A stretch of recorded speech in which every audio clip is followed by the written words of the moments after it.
E pra que colocar uma pirâmide na nota de $1 e um olho em cima se aquilo não tem nada a ver com a América? Aquilo é do Egito, né? Pirâmide é do Egito, tudo bom?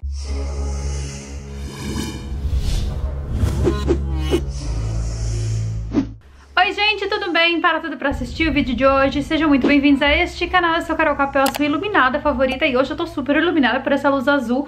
E no vídeo de hoje nós vamos falar sobre simbologia, símbolos secretos, símbolos Illuminatis. Sim, no vídeo de hoje eu convido vocês então a tomar a pílula vermelha e sair dessa realidade que foi programada para vocês e vir então comigo a uma nova realidade. A gente acha que o despertar da Matrix é simplesmente acordar de uma realidade e perceber que o nosso mundo é controlado por máquinas. Bom, pelo menos é isso que o filme nos mostra, né? Mas não. O verdadeiro despertar está em perceber, entender e compreender a verdade. O que vocês vão ver nesse vídeo de hoje, então, vai mudar totalmente a sua percepção da realidade. E principalmente você vai descobrir que nós não estamos vivendo onde os cientistas falaram que a gente vivia, mas sim estamos vivendo em um sistema solar binário. Existe um livro chamado The Lost Star and the Myth of Time, traduzindo A Estrela Perdida e o Mito do Tempo. Esse livro foi escrito por Walter Kirtanders e é nele que eu estou baseando a pauta do vídeo de hoje. Nesse livro ele fala que nosso sistema solar possui 2 sóis.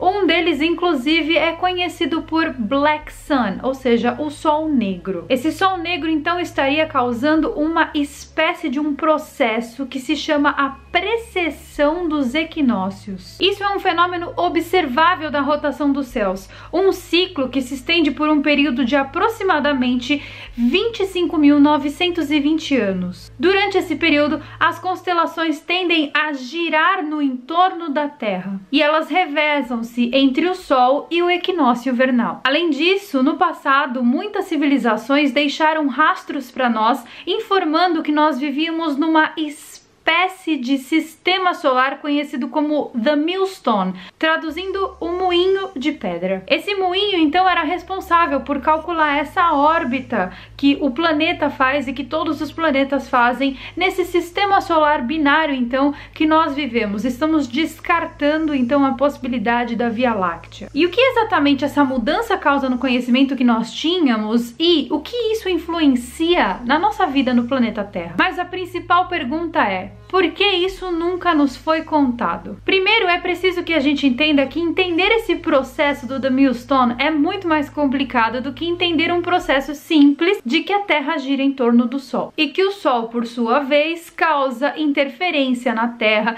gerando eventos climáticos às vezes catastróficos, e esses eventos eles acontecem a cada 25.920 anos. E sim, nós estamos bem próximos desse evento. É por isso que eu trouxe esse vídeo para vocês. Mas também, além de tudo isso, isso causa uma tremenda mudança no padrão de vibração do nosso planeta. Em um passado muito remoto, era muito comum que as pessoas tivessem contatos com deuses. Eu já até mencionei aqui no canal, naquele vídeo que eu falei sobre Noé, e que depois do dilúvio, essa espécie de herança do contato entre os deuses e os humanos foi perdida, foi varrida da Terra. Mas existia uma deusa que vivia ali perto do Monte Vesúvio, que fica localizado ali perto de Nápoles, na Itália. E essas informações que eu estou passando para vocês agora, eu estou tirando do livro The Sacred Places of Goddess, 108 Destinations.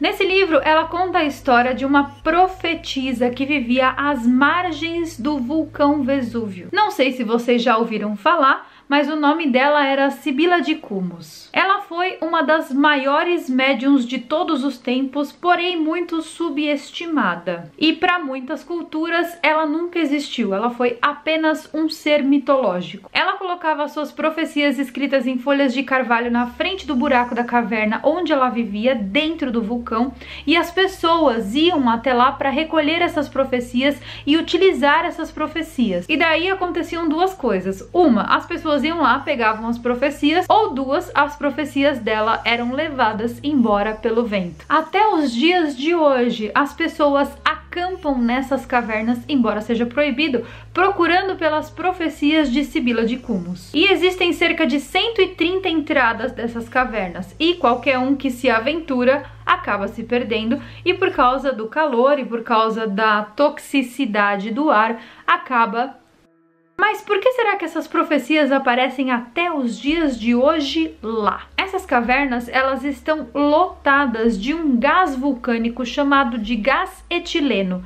Esse gás, ele tem uma natureza alucinógena. Então, as pessoas que ficam esperando pelas profecias dessa deusa, elas acabam se intoxicando por esse gás e acabam por ter alucinações. Mas enfim, isso é a história de agora. No passado, essa médium, essa tal dessa Sibila, ela inalava esse gás e então, porque ela estava alucinando, ela abria uma espécie de portal. Nesse portal que ela abria mentalmente, porque ela estava sob efeito de substância psicotrópica, ela recebia então informações do futuro. Então ela era uma profetisa. Esse portal que abria entre ela e o mundo invisível fazia com que ela tivesse acesso a informações muito precisas do futuro.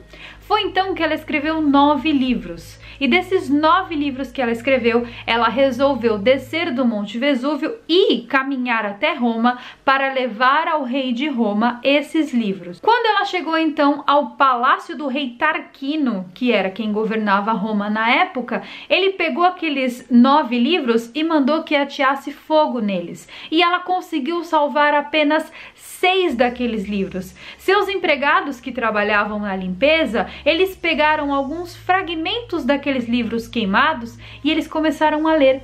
E eles perceberam que tudo que estava escrito lá tinha uma veracidade impressionante. E daí o que eles fizeram? Eles chegaram no rei e falaram: senhor rei, é bom o senhor chamar aquela moça de volta aqui, porque as coisas que ela escreveu tem verdade nisso. Bom, então o rei Tarquino chamou ali a Sibila, ela voltou com os 6 livros restantes, meio destruído e tal, e vendeu cada um desses livros por 1 moeda de ouro, ficando com 6 moedas de ouro. Esses livros foram considerados o tesouro mais importante do Império Romano. E eles passaram anos e anos tentando recuperar as partes queimadas daqueles 6 livros que a Sibila vendeu. Porque as profecias contidas neles eram tão acuradas que elas funcionam até hoje. Nostradamus, querido, chora! E essa profetisa, então, ela também falou desse ciclo de 25.920 anos com muita precisão em suas palavras. Até os princípios de liberdade da Constituição Americana estão baseados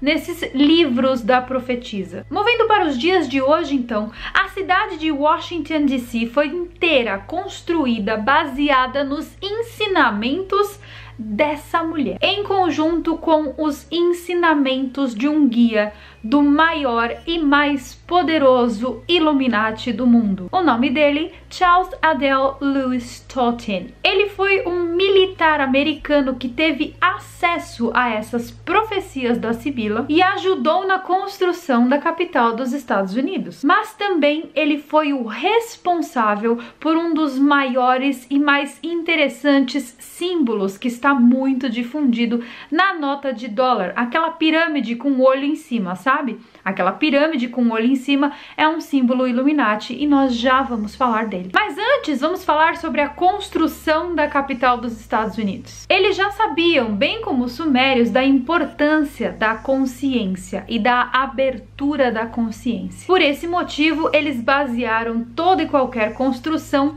na nossa glândula pineal. Sim, vocês sabem, eu já falei aqui no vídeo pra vocês, se você ainda não assistiu esse vídeo, é o vídeo que fala segredos da glândula pineal e ela é representada pela pinha. Mas ela não é só utilizada na cultura americana, mas sim em várias culturas de vários países do mundo. Vejam, por exemplo, essa construção. O topo dele tem o formato da pinha. Mas se você olhar por dentro do domo, nós temos essas pinturas. Nessa pintura, nós temos a apoteose de ninguém mais, ninguém menos que George Washington. Apoteose, para quem não sabe, é uma cerimônia onde você transforma uma pessoa normal em uma divindade. Esse afresco, então, foi pintado em cima de um arco-íris como uma espécie de divindade. A pintura é chamada de a apoteose de Washington, significando, então, que o homem tem o poder de se transformar em Deus, se assim quiser. O número de estrelas no redor da pintura são 72 estrelas de 5 pontas. 72 vezes 5 igual a 360. Multiplicando esse número pela quantidade de estrelas contidas na cúpula, nós chegamos ao mesmo número de 25.920, bem como na profecia de Sibila e bem como na sugestão do sistema solar binário. Além do que, nessa pintura existem outras coisas bem cabeludas que eu não posso entrar no mérito aqui no YouTube. Então, se vocês querem, por favor, me peçam no Sparkle que eu falo sobre. A gente tem que segurar pro YouTube não bloquear nós, né? O avião de Kennedy, o Força Aérea 1, carregava em sua cauda o número 26.000. E ele também possuía uma imagem de um sol e também o olho de Horus. E pra que colocar uma pirâmide na nota de $1 e um olho em cima se aquilo não tem nada a ver com a América? Aquilo é do Egito, né? Pirâmide do Egito, tudo bom? É porque isso simboliza o despertar da glândula pineal, o despertar do terceiro olho. E todas as datas contidas na pirâmide correspondem ao calendário maia. Então nós temos 13 ciclos, sendo que 2012 então seria o final dessa era de ouro iniciada lá na época do rei de Roma, o rei Tarquino, levando então para o topo da pirâmide, ou seja, o olho da glândula pineal, o terceiro olho, ou o despertar para uma nova realidade. Tudo isso é simbolismo colocado ali na frente da gente, nos nossos olhos, numa coisa que você pega todo dia, porque a pessoa que mora nos Estados Unidos, ela pega dinheiro na mão todo dia. Isso é coisa que eles já sabiam há muito tempo, um conhecimento que foi passado para eles através dos manuscritos da Sibila, mas nunca difundidos entre a população, porque são conteúdos ocultos e que podem levar a pessoa a desenvolver habilidades específicas, as quais eles não vão conseguir controlar, se é que vocês me entendem. Porque ele já não consegue nem controlar um ser humano normal, imagina um ser humano com poderes, né? Charles Adiel Lewis Totten, o criador desse símbolo, ele não criou simplesmente esse símbolo e colocou ali na nota de $1 de propósito. Ele fez tudo arquitetado e de acordo com os calendários mesoamericanos, onde o final do ano de 2012 então seria um recomeço. É por isso que o ano de 2012 foi tão importante tanto para a mitologia, quanto para a ciência, quanto para os esotéricos e para os doidos da cabeça da conspiração também. Porque para muitos ele seria considerado o fim do mundo e para outros ele seria considerado o recomeço. E para fechar com chave de ouro, tudo isso que está descrito no símbolo, ou seja, esses 12 períodos, foi previsto com muita precisão pela Sibila de Cumos. E ela disse tudo o que ia acontecer, como ia acontecer e da forma que ia acontecer. Assustadoramente. Mas o que tem de tão importante nesse ano de 2012? E qual é o segredo que esse ano de 2012 guarda? Bom, isso vocês só vão saber na segunda-feira que vem, no vídeo O Maior Segredo da NASA. Ou vocês acham que essa agência espacial foi criada única e exclusivamente para explorar o espaço? Ah, e também fiquem ligados aqui nesse mês, porque eu comentei um pouco sobre um tipo de simbologia Illuminati que leva a outra descoberta, que leva a outra, e assim nós vamos cavando esse universo de descobertas e trazendo aqui para vocês. Mas também nesse mês, falando também de sociedades secretas, eu fiz uma entrevista com um infiltrado dentro da maçonaria. Aliás, 3. Um dentro de um grau menor, outro dentro de um grau médio, que já é um grau muito importante, que é o grau da Rosa Cruz, e o outro do 33º grau. Então, se eu fosse vocês, eu não perdia, porque se você sempre quis saber o que rola dentro da maçonaria e o que eles fazem lá, é aqui nesse canal que você vai saber. Eu tenho áudio, eu tenho print, eu tenho foto, eu tenho tudo. Bom, o vídeo ficou enorme, eu peço desculpas, eu espero de verdade que vocês tenham gostado. Se você gostou, não se esqueça de deixar um like aqui no canal, se inscrever se você for novo. Nós temos vídeos aqui no canal sempre segundas, quartas e sextas. As segundas são dedicadas a mistérios relacionados a alienígenas e os outros dias são dedicados a mistérios do mundo. Então convido você a se inscrever nesse canal para que a gente chegue logo aos 2 milhões antes do fim do mundo. Será que dá para, por favor, a gente chegar chegar aos 2 milhões antes do fim do mundo? Muito obrigada! Então é isso, gente. Um beijo pra vocês e eu vejo vocês no nosso próximo vídeo. Goodbye!